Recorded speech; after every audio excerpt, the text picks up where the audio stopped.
C'est donc en Tunisie que je vous emmène pour commencer. On a parlé d'une deuxième révolution, d'un deuxième 14 janvier 2011. La Tunisie a connu, en tout cas le 6 février dernier, un tournant majeur, historique même, 2 ans après le soulèvement qui a poussé le président Ben Ali à quitter le pays.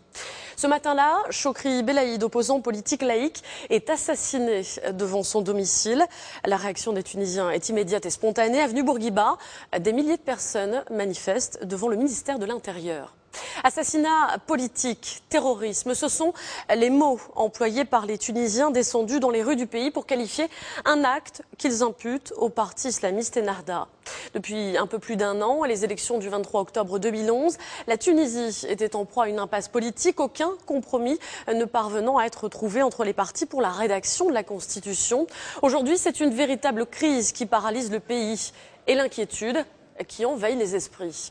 Des manifestations avenue Bourguiba le jour de l'assassinat aux funérailles nationales, en passant par les rassemblements des sympathisants du parti Ennahda et des salafistes. J'ai vécu pour vous une semaine au cœur de ces événements qui ont marqué un tournant dans l'histoire de la Tunisie, des événements au premier rang desquels on retrouve les femmes, prêtes à tout pour défendre leurs acquis. Regardez.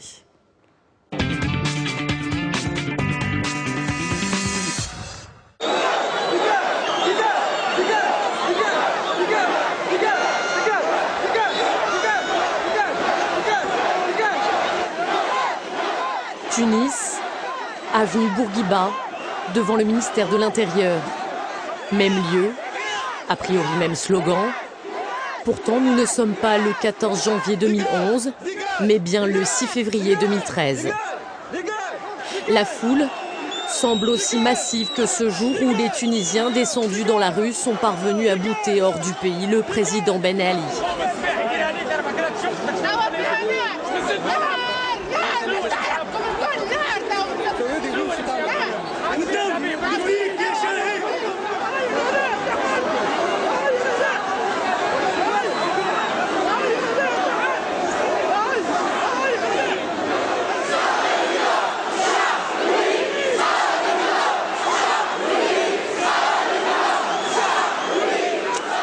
Quelques heures plus tôt, Chokri Belaïd, un opposant laïque, membre du comité des patriotes démocrates unis, a été tué de plusieurs balles.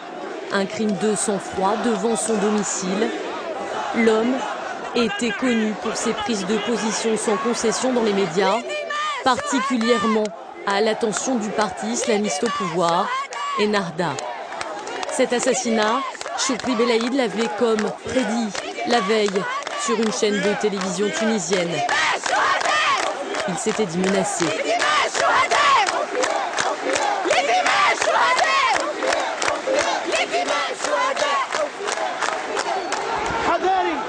Au premier rang, face au barbelé du ministère, de nombreux avocats, des confrères et amis de l'homme de loi.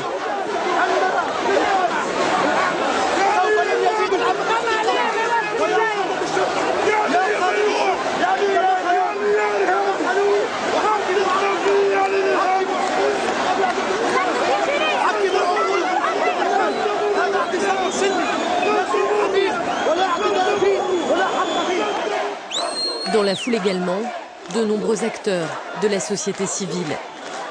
Pointé du doigt par les manifestants, le parti islamiste, accusé par certains d'avoir commandité ce qu'on appelle désormais un attentat, d'avoir laissé faire pour d'autres. On a manqué de décisions responsables après la révolution tunisienne, on a manqué de responsabilité de la part des personnes qui devaient en manifester. Mais le problème aujourd'hui, c'est que les gens n'ont plus confiance en les partis politiques. Étant donné qu'ils ont voté pour certains partis politiques, et vous savez de quel parti politique je suis en train de parler. Quand on a menacé notre association, quand on a menacé de saccager les locaux de notre association, ils l'ont fait, ils sont allés jusqu'au bout. Aujourd'hui, quand ils menacent de tuer les gens dans les mosquées, que les prêches, des prêches, ils sont allés jusqu'au bout. Quand ils ont menacé les gens, ils sont allés jusqu'au bout. Pourquoi j'ai peur aujourd'hui? Pourquoi je ne me permets pas d'être optimiste? Parce que ça frôle la naïveté et l'optimisme aujourd'hui. Parce que nous, on n'a pas la capacité de violence. Nous sommes ici, regardez, on a la capacité tout à la la capacité de déraper aujourd'hui. On peut être violent, mais on ne l'est pas. Eux, ils le sont. On peut être des millions, ils peuvent être 200. Si 200, ils peuvent nous battre avec des armes. On ne peut rien faire contre eux, ils sont violents. Donc la première étape pour lutter contre eux, c'est être conscient du danger. Tout simplement. Il faut arrêter. La volonté du peuple, je suis d'accord. Le peuple les refuse, c'est clair. Est-ce que vous avez vu quelqu'un dont le visage n'est pas découvert aujourd'hui? On n'a ni barbe ni cap, on n'a pas peur de montrer notre visage parce que nos revendications et nos idées, on les assume jusqu'au bout. On se cache derrière rien. Et il a dit que, il paraît que le Premier ministre a dit ou a reçu un témoignage concernant le meurtrier en question. Moi, je dis que c'est une préparation pour un nouveau mensonge, pour un nouveau maquillage. Parce que les meurtres précédents, on a pu les maquiller en prétendant que c'était des crises cardiaques ou c'était des maladies. Aujourd'hui, qu'est-ce qu'on va dire? Quel est le prochain mensonge? Qu'est-ce qu'on va dire? Que c'est un client? Franchement, on a des clients qui assassinent leurs avocats. On n'est pas en Sicile ou je sais pas où. Donc arrêtez de vous foutre, excusez-moi le terme, de vous foutre de la gueule des gens. Donc assumez qu'il y a un danger, assumez que toute la région du Maghreb est menacée aujourd'hui. On n'est pas les seuls pays. On a toujours vécu à côté de l'Algérie. Vous allez me dire qu'il n'y a pas de terrorisme en Algérie, que les frontières sont sécurisées. Il y a des armes qui passent par la Tunisie. Combien passent? 100% des armes qui passent par la Tunisie passent? Non, minimum 20% des armes restent en Tunisie. Et maintenant qu'on voit qui sont les victimes, on sait très bien qui possède ces armes. Donc c'est clair, c'est clair.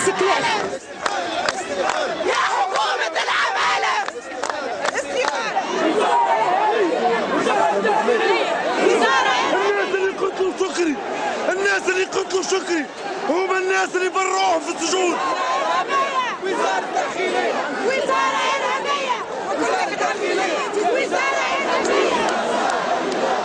ليش هكا؟ علاش ماشيين لهاوية؟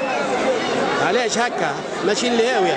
على دربك يا نحيف يا شكري يا شهيد. على دربك يا شكري يا شهيد. على دربك يا نحيف.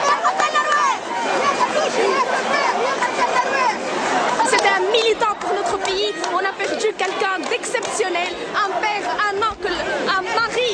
C'est horrible, c'est juste horrible. Là, on est arrivé à un stade d'assassinat. C'est juste horrible, c'est immense ce qui se passe aujourd'hui à Tunis. Donc je suis là contre la violence et pour sauver ma Tunisie de ces gens-là. Aujourd'hui, je suis inquiète. J'étais optimiste, mais là, je suis inquiète. Là, j'ai peur pour moi, pour mon avenir et pour ma Tunisie. يستجيب القدر ولا بد لليل أن ينجلي ولا بد للقيد أن ينكسر. نعم سنموت ولكننا سنقتلع النهضة من أرضنا. عليه تقتل الفراش اللي عليه؟ عليه تقتل الفراش اللي حارس فيكم الغنوشي عليه؟ Les heures passent, la tension monte.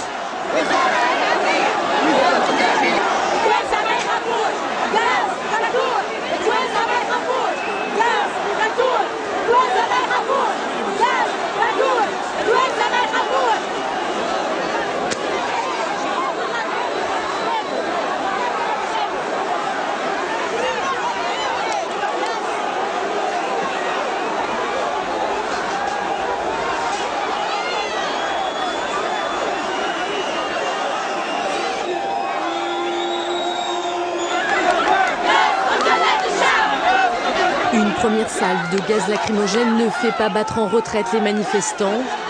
Puis la rumeur de l'arrivée de la dépouille de Chokri Belaïd court dans les rangs de la manifestation. On est humiliés dans ce bled. Une ambulance avance avenue Bourguiba, accompagnée par la foule. Là, dans l'ambulance qui est juste devant le ministère de l'Intérieur. Ils ont amené le corps de Chokri Belaïd. Le corps de Chokri, il est là. Le corps du martyr, il est là. Victime des milices de Nahda. Pourquoi ils l'ont amené ici? Comment? C'est quoi la symbolique? Pourquoi ils l'ont amené ici? Pour dire au ministère de l'Intérieur, voici le résultat de ton incapacité d'assumer tes responsabilités, d'assurer la sécurité dans ce pays. Ce sont des animaux.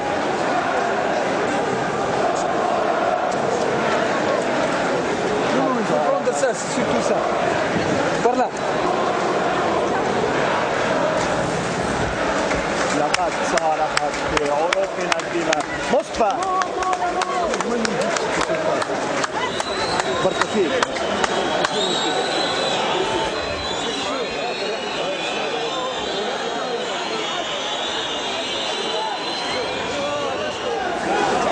يحاول يقمع به في العباد.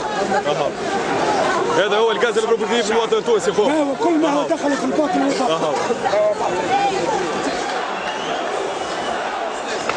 La police charge pour la deuxième fois et tire de nouveau des gaz lacrymogènes pour disperser les manifestants.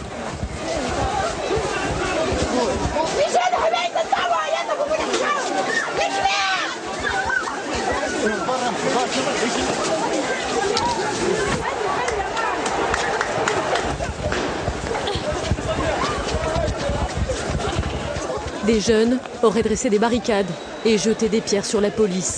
Les forces de l'ordre investissent donc toutes les rues adjacentes. Je décide de suivre un manifestant, professeur à l'université de Tunis. Nous trouvons refuge dans un café.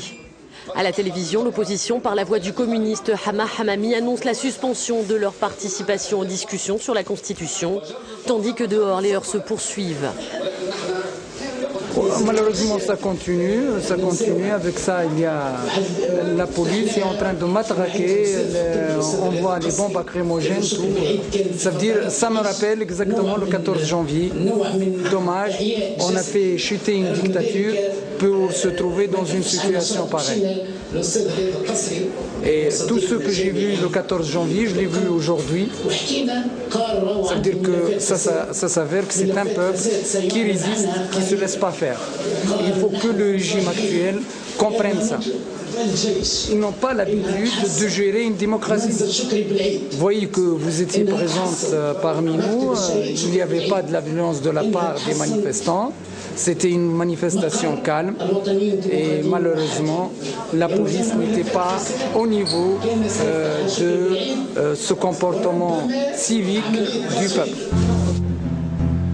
Ce 6 février, la tension ne s'apaisera qu'aux alentours de 21 h dans les rues de Tunis. Le climat d'inquiétude, lui, pesant, ne fait que commencer.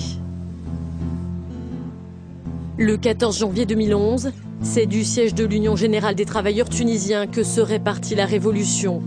Le lendemain de l'assassinat de Chokri Belaïd, c'est ici même qu'ont lieu les discussions pour décréter la grève générale, mais aussi dans toutes les forces syndicales du pays. À l'université de Tunis, les professeurs sont réunis pour faire le point sur la situation du pays, sur la manière de réagir ensemble.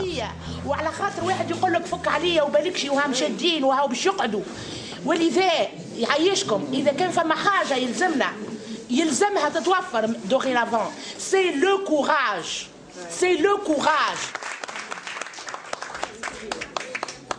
شكون اللي فاهم الوضع من نهار 14 جانفي لليوم هذا ذكرني نهار من نهارات استاذ قلنا مش معناه سيرفيس بيبليك قال والله كان نوصل نفهم وانا تنفهموا لكم الشعب التونسي الكل غير ماهوش فاهم هما اللي شادين الحكم ماهمش فاهمين شنو اللي صار اليوم نقفوا اساتذه نقول لانه الاساتذه يسون لاج تونس وصلت لهنا لا انا جو سوي با لاج باغ اكزومبل. Dans la salle, près Chawachi mais aussi Nizar Ben Salah, manifestant la veille, avenue Bourguiba. Ne ressent pas cette chance une autre fois et permettre aux ceux qui stimulent la division de la société tunisienne en utilisant par exemple la religion, ne permettons pas ça. Moi je suis musulman alors. مش باش واحد يخلي لي ديني وما نخلوش البورصه هذه والتراه هذا ما تخليه لحتى حد. Énormément d'inquiétude, beaucoup de colère et beaucoup de déception. Pourquoi? Parce que, contrairement à ce qui peut être sous-entendu ou compris par les gens de l'extérieur de la Tunisie, dans cette salle, il y a essentiellement les gens qui ont contribué à la révolution. Et ce n'est pas le gouvernement d'aujourd'hui. Les partis politiques qui constituent le gouvernement d'aujourd'hui n'ont pas vraiment participé à la révolution. Ils n'étaient pas là en Tunisie, ils étaient à l'extérieur, essentiellement entre l'Angleterre et la France. Et ils sont arrivés, ils sont revenus donc, après la révolution. Leur contribution dans toutes les luttes que la société civile que les syndicalistes, que la classe politique tunisienne ont mené contre le régime de Ben Ali, ils étaient absents, ces gens-là. Alors il y a un peu, à cause de ça, de la frustration. On a l'impression qu'une révolution a été volée. Non pas une révolution a été volée parce que ces gens-là ne sont pas au pouvoir aujourd'hui, mais parce que les raisons pour lesquelles la révolution a eu lieu et les buts et les objectifs de la révolution ne sont pas en train de se réaliser. Il y a beaucoup de colère parce que Chokri Belaïd, qui était un ancien étudiant de cette faculté et que beaucoup d'enseignants connaissent ici et qui est un grand militant politique, son âme est quelque part là, ses souvenirs sont quelque part dans ces corridors et dans ces salles-là. Et il y a aussi de l'inquiétude parce que les gens saisissent que le pays se dirige réellement vers une situation qui pourrait être catastrophique. Comment en est-on arrivé là? Le président de l'Université de Tunis fait son entrée au beau milieu des débats houleux. Pourquoi on en arrive à ce stade d'élimination physique? Parce que il y a deux choses. Hein. Deuxièmement, la faiblesse de la classe politique. L'élite politique n'a pas eu le temps de se former d'une manière dans un univers de liberté. Hein. C'est qu'il y a un problème de désertification d'une pensée claire, d'une pensée politique claire, capable d'apporter des solutions aux gens. Parce que les politiciens, il doit être quelqu'un qui pense l'avenir, qui pense aux solutions des gens. Or, nos politiciens, malheureusement, ils n'ont pas cette capacité de comprendre et de convaincre les gens, tout simplement. Comment faire la lumière sur un assassinat politique? Anouar El Bassi est un éminent avocat de Tunis, membre du célèbre groupe des 25. Militant, il défend actuellement les plus grands dossiers de la justice transitionnelle. Du Conseil de l'ordre des avocats, si tu veux prendre ça, qui décide que le 8 février, donc ce sera les obsèques nationales du martyr. Le départ, ce sera de... Oui, Farid. Farid, où est le maqar al-Jabha al-Sha'biya? Il n'y a pas eu d'assassinat comme ça, ciblé et préparé et annoncé à l'avance. C'était la main rouge qui a assassiné Hached. Au lendemain de la mort de Chokri Belaïd, Anouar El Bassi accuse. Juridiquement, on peut toujours arriver à trouver quelqu'un. Il sera peut-être un fou ou un homme de main, certainement un homme de main, mais ça avance à quoi? Pour qu'enfin, il sera condamné à 10 ans ou à 15 ans de prison, plus quelques milliers de dinars de dédommagement pour tout le peuple tunisien, pour toute la révolution tunisienne. Mais le criminel, on le connaît. Le coupable, on le connaît.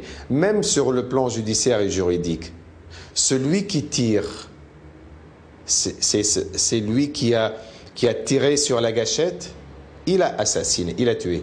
Mais celui qui a donné l'ordre, celui qui a justifié, celui qui a créé tout l'environnement pendant des mois, et surtout celui qui était au courant dans le gouvernement, et celui qui a été saisi plusieurs fois, que ces leaders-là, que les gens démocrates, que le peuple était menacé, et preuve à l'appui, et n'ont pas bougé. Donc c'est un crime politique par définition. L'assassinat de Chokri, c'est un 14 janvier, un nouveau 14 janvier, dans la mesure où il rouvre l'horizon.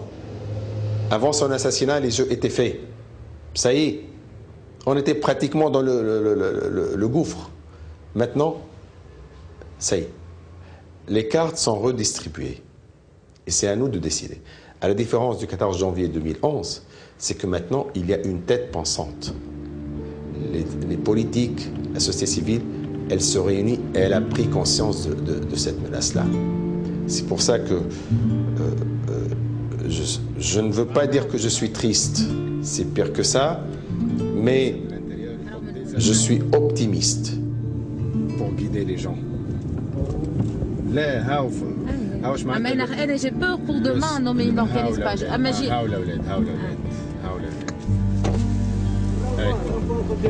qui ça? C'est des militants, c'est des gens, c'est des volontaires. Ça peut être même des voisins. Anouar El-Bassi et sa consoeur Soumaya Ben Abderrahman se rendent à la veillée funéraire de Chokri Belaïd. Nous sommes en fin de journée, mais la foule est toujours aussi dense pour lui rendre hommage. Son arrivée durant ces événements, c'était pas prévu. Salam alaikum. Tout le monde est en train de donner de lui-même pour honorer Chokri pour son dernier jour. Regarde, tout le monde est à l'extérieur, on est en train de faire des petites tentes, d'inventer n'importe quoi pour protéger du soleil, de la pluie. Émus, militants, sympathisants, amis ou anonymes viennent à son domicile.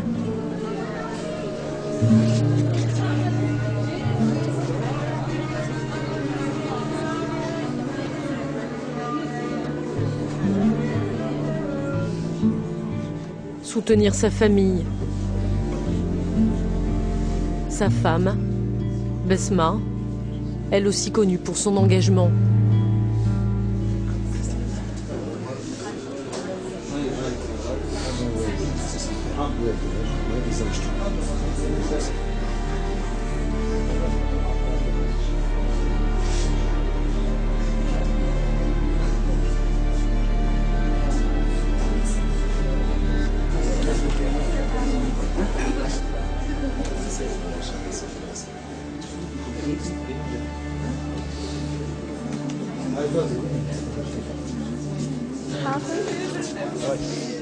Du côté des membres de son parti, l'on évoque une liste de personnalités à abattre. Selon eux, Chokri Belaïd y figurait en premier.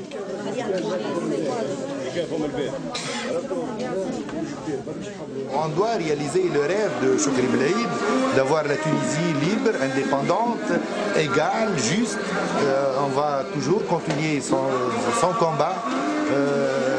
Il a vraiment un apport extraordinaire dans la formation et dans le parti que nous apportons aujourd'hui, la formation du Front populaire aujourd'hui, la formation même d'une alliance démocratique contre la violence. Voilà, toutes ces idées étaient vraiment la création propre de ce grand homme et on va batailler pour continuer. On ne croit pas que la liste est arrêtée, la liste des assassinats est arrêtée. Aujourd'hui même, on a reçu des nouveaux messages où parmi il y a des camarades qui sont vraiment sous leur loupe peut-être, enfin, mais la Tunisie aujourd'hui peut-être commence plus que jamais à ne prendre peur de personne. À l'extérieur, entre tristesse et colère, on débat de la situation, d'un fossé que l'on tenterait de creuser entre les Tunisiens. Et dans notre éducation الثقافه الدينيه نتاعنا اللي ما كانتش توزن خليو العباد ماشي في بالهم اللي هذوما كفار واحنا مسلمين ما هذاش حل ولا قسمونا كفار ومسلمين لازمنا نفسروا لهم ونوعيوا الناس الكل رانا مسلمين الكل صحيح نجم نكون انا مانيش قاعده نطبق في تعالم الشريعه لكن انت داخلي اسلامي ما تكفرنيش وما تخرجنيش من المعامله ما تقاومش عليا الجهاد ما تقاومش عليا الجهاد. La Tunisie a besoin de nous pour progresser, établir un État démocrate qui respecte les libertés pour lesquelles Chokri Belaïd a été tué aujourd'hui. Chokri Belaïd a été assassiné parce qu'il défendait la liberté d'expression, la liberté de culte, la liberté, les grandes libertés, parce qu'il était un vrai militant de droits de l'homme qui gênait en fin de compte. Le lendemain, vendredi, c'est le jour des funérailles de Chokri Belaïd.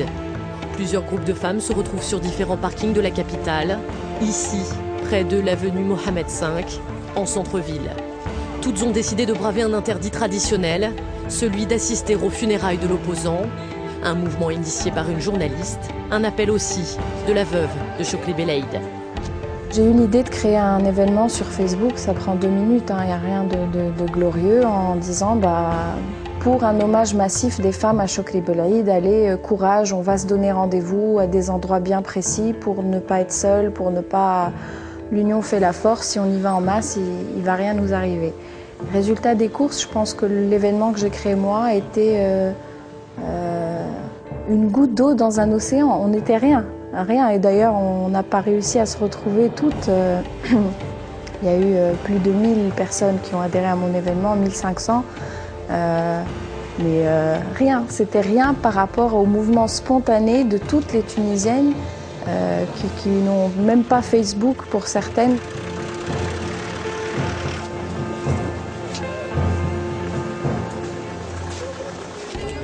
En arrivant au cimetière, c'était déjà noir de monde, noir de femmes, sur toutes les collines avec un respect pour les tombes. Malgré la foule, personne n'a piétiné la moindre tombe et je trouve ça très très beau de respecter nos morts quand même. On avait toutes prévu un petit fichu pour se mettre sur la tête ou un drapeau. On n'en a même pas eu besoin, on est resté sous la pluie, tête nue, tellement la symbolique était forte. Et il y a une autre image qui m'a frappée, c'était de constater que pour la première fois au Jalaize, il y avait plus de vivants que de morts. Il y avait plus de Tunisiens vivants que de Tunisiens morts, alors que c'est notre cimetière historique. Et donc pour moi, le symbole est là. La Tunisie est debout, la Tunisie est vivante, et la Tunisie est unie, et la Tunisie se relèvera toujours. Des dizaines de milliers de personnes, hommes et femmes, ont investi le cimetière du Jalaize. Jamais la Tunisie n'avait connu de telles funérailles nationales. L'événement est historique.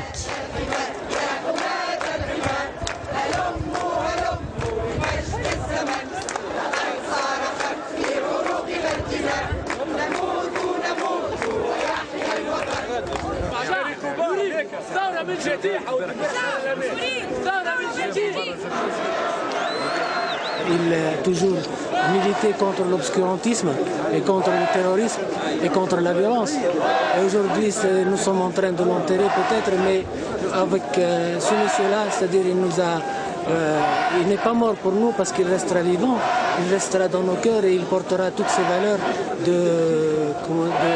de justice sociale, de liberté, de tout ça. Donc il sera parmi nous tout le temps et nous saurons le défendre, nous saurons défendre ces valeurs et nous ne serons pas, c'est-à-dire nous ne serons jamais c'est-à-dire nous ne laisserons pas faire. La dépouille de Chokri Belaïd n'est pas encore arrivée au cimetière, mais le rassemblement est déjà perturbé. La foule est dispersée par des tirs de gaz lacrymogène.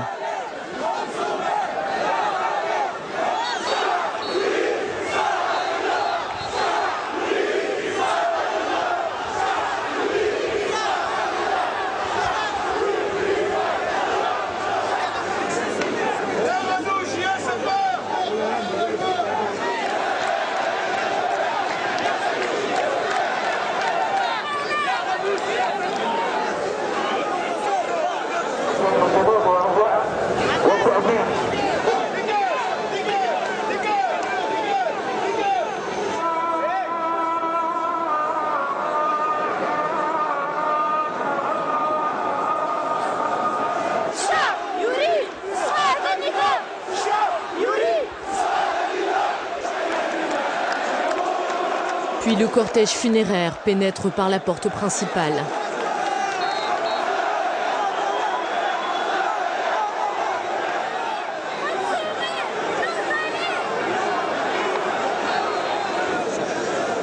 À l'extérieur, une épaisse fumée noire s'élève. Des voitures brûlent.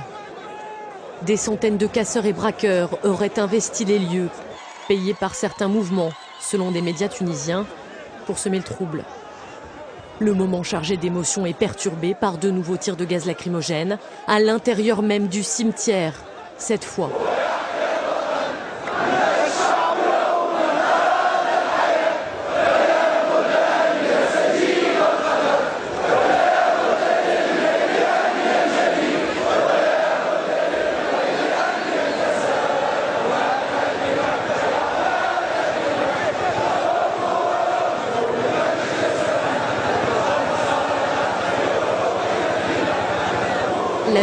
physique et morale, hommes et femmes la bravent pour accompagner Chokri Belaïd jusqu'au carré des martyrs.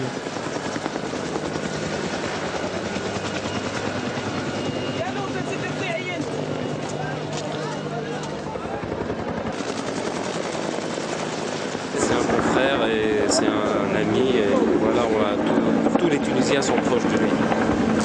Même s'ils ne partagent pas les mêmes idées que lui, mais les mêmes principes, mais tous les Tunisiens sont proches de lui. ما عنديش كلام سياسي اريد حب في الله يرحم الله يرحم الله يرحم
Au retour du cimetière, la marche se poursuit en direction de l'avenue Bourguiba.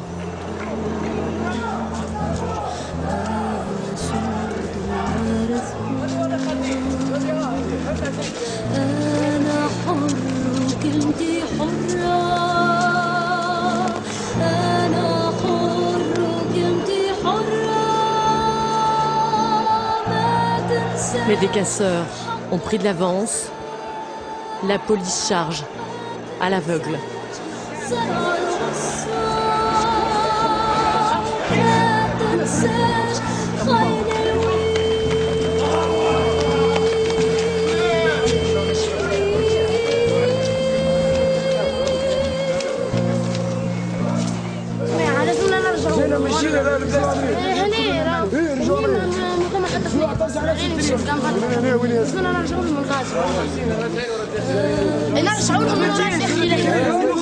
Je retrouve certains jeunes qui tentent d'échapper à la police.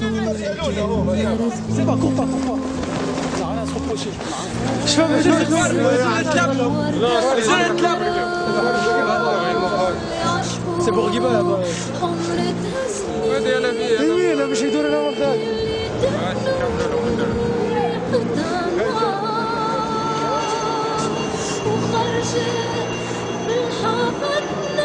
واقفين ماشيين بطبيعتنا عندنا صرنا حد شيء من هنا كانوا فينا ماشيين عليه ما في حيوان اتيديون يعني ما حد شيء فما حق في البلاد طبق تطلب حقك سهل الحكايه لا كسرنا لا ضربنا البارح واليوم مش نحن باش نكسروا هاي وجونا ظاهر ها وجهي ظاهر مش رمضهم يكسروا باش تلصق فينا احنا ما لا نعمل حتى بيرام يستناهم من غادي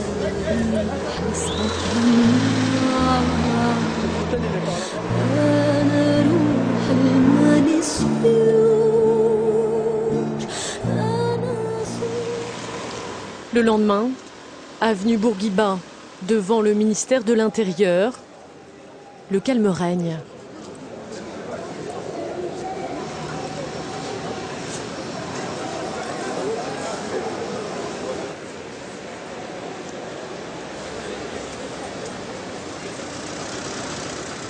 Car c'est un peu plus loin, près de l'ambassade de France, que ça se passe. Une manifestation de sympathisants du parti Ennahda, de salafistes aussi.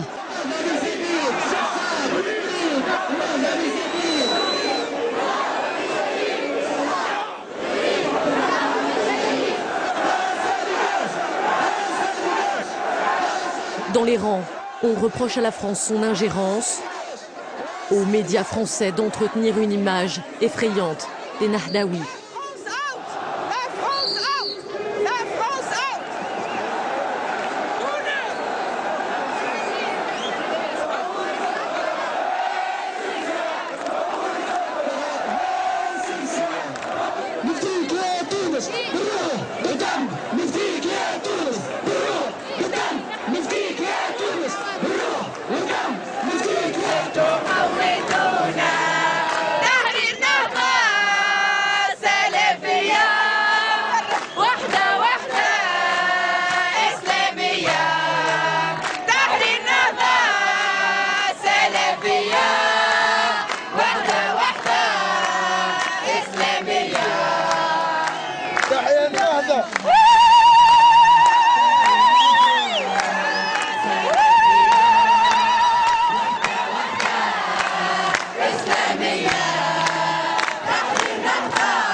Dans la foule, certains participants manifestent leur volonté d'une Tunisie unie.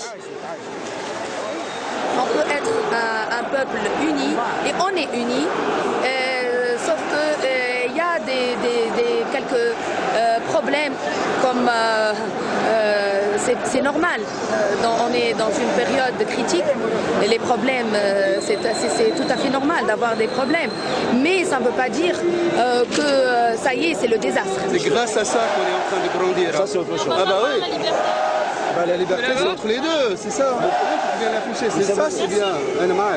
Ça fait partie de mon pays, c'est eux aussi. Ils habitent là. Ben, on est avec eux, mais on partage pas les choses, mais on est avec eux. C'est des Tunisiens, mon Dieu. C'est Tunisien, mais il faut qu'on passe par ça. Oui, mais attends, c'est mes frères, comme on dit. Mais c'est leur avis, on le respecte. Hein. D'accord. Je répète encore, c'est très bien ce qui se passe en Tunisie, même avec le dernier crime. Même. Ici, on nie toute responsabilité quant à la mort de Chokri Belaïd. On y voit en revanche un autre complot. L'ancien régime, c'est lui qui a fait ça. Ouais. Non mais aucun observateur a dit. Pardon, ils sont toujours là, ils veulent rentrer, mais nous, on le dit non, vous ne devenez jamais. Nous, on est maintenant avec la Nahda, et s'ils veulent devenir, moi je dis ce qu'il a dit monsieur Abou Ayad. Abou Ayad, il a dit ala joutathina wa hna nqulum ala joutathina. Cherté de la vie, chômage et insécurité, tel est le tribut à payer pour certains Tunisiens qui accusent le nouveau pouvoir de s'enrichir. Dans le pays, les conditions de vie se sont dégradées pour les classes les moins aisées. L'apprentissage de la liberté a un prix. يتعاركوا ما يتعاركوش هذا الشعب زويل يحب ياكل الخبز خويا ساعدوا يعيشوا اخسر يضربوا بعضهم ما تراهنوش على فقر الناس باش انا فقير انا ما ننتمي حتى حد انا خويا اخسر الثوره هذيا عملها الزوالي ومن بعد الزوالي مشى في العفس الزوالي توا الناس اللي لاباس عليهم رجال الاعمال اللي عندهم الفلوس اللي معبين استغناوا. انا نقول لك حاجه نحكي لك في الواقع يعني لا نحكي لك على نهضه لا نحكي لك على معارضه ما نحكي لك على حد شيء نحكي لك اللي الثوره هذه ناس شعب انا نحب نخدم. On était mieux avec Ben Ali, la vérité. On était beaucoup mieux. Pourquoi Vous savez pourquoi? Parce que même pour sortir, on était en sécurité. On était en sécurité. Même s'il y a des cérémonies ou bien un deuil, on n'est pas en sécurité. Il suffit qu'on ouvre les portes, c'est fini. On nous esquinte, on nous tue. On ne peut plus, même pour circuler dans la rue, on n'arrive plus. Ni en voiture, ni à pied, madame. Vous avez peur aujourd'hui? Bien sûr, on a peur. On a peur pour nous et pour nos jeunes, nos enfants aussi. Des propos que l'on entend de plus en plus régulièrement dans les rues de Tunisie. Symboliquement, ce jour-là, c'était devant l'ANC, l'Assemblée nationale constituante, que ces Tunisiens criaient leur colère. L'organe élu il y a un peu plus d'un an, chargé de rédiger une constitution, encore aujourd'hui, à l'état de brouillon. Ces élections le 23 octobre 2011 avaient provoqué une vague d'espoir. Mais dans l'hémicycle, les sièges vides traduisent la difficulté des partis à se mettre d'accord. Ce jour-là, l'opposition boycottait les débats. Une opposition qui se dresse contre la tentative d'Ennahda de créer un débat religieux, là où les aspirations de la population sont avant tout politiques. Nous sommes contre la violence. Nous sommes pour un débat d'idées, même en hurlant, mais on ne passe jamais à la violence physique. Mais je crois qu'il y a un malentendu profond, c'est-à-dire que, et moi j'ai peur qu'il y ait un malentendu d'ordre culturel. Moi je reviens toujours au culturel. Si moi, je te dis, je suis ton rival politique, parce que je porte un projet sociétal qui est totalement à l'opposé de ton projet sociétal. Je veux que ma Tunisie soit démocratique, laïque, progressiste. Tu veux que ma Tunisie soit salafiste, wahhabiste, réactionnaire, islamiste. J'ai mes arguments, tu as tes arguments. On va se batailler, se disputer, mais toujours de façon démocratique et pacifique. Et moi, si je dis ça, c'est pas parce que je ne sais pas me battre. Je sais me battre, mais je refuse de me battre. Et c'est ce que ne cessent de dire de plus en plus aujourd'hui tous les grands leaders de l'opposition démocratique. Faites attention, mon code est clair. Aujourd'hui, ils disent tous la même chose. Nous voulons absolument que le débat reste de façon pacifique et non violente. Ça ne veut pas dire que nous ne savons pas nous battre physiquement, mais nous refusons de tomber dans cette violence qui pourrait prendre véritablement la Tunisie vers un cycle de violence insupportable. Les femmes, à l'avant-garde du mouvement social et démocratique tunisien, rôle majeur de la révolution d'une Tunisie plurielle, en première ligne d'un combat pour défendre leurs acquis. Le pays vient donc de vivre un tournant historique 2 ans après sa révolution. Une révolution que nombre de Tunisiens se sont montrés prêts à défendre immédiatement après l'assassinat de Chokri Belaïd. Un sursaut patriotique avec, pour seule arme, un hymne. نموت نموت ويحيى الوطن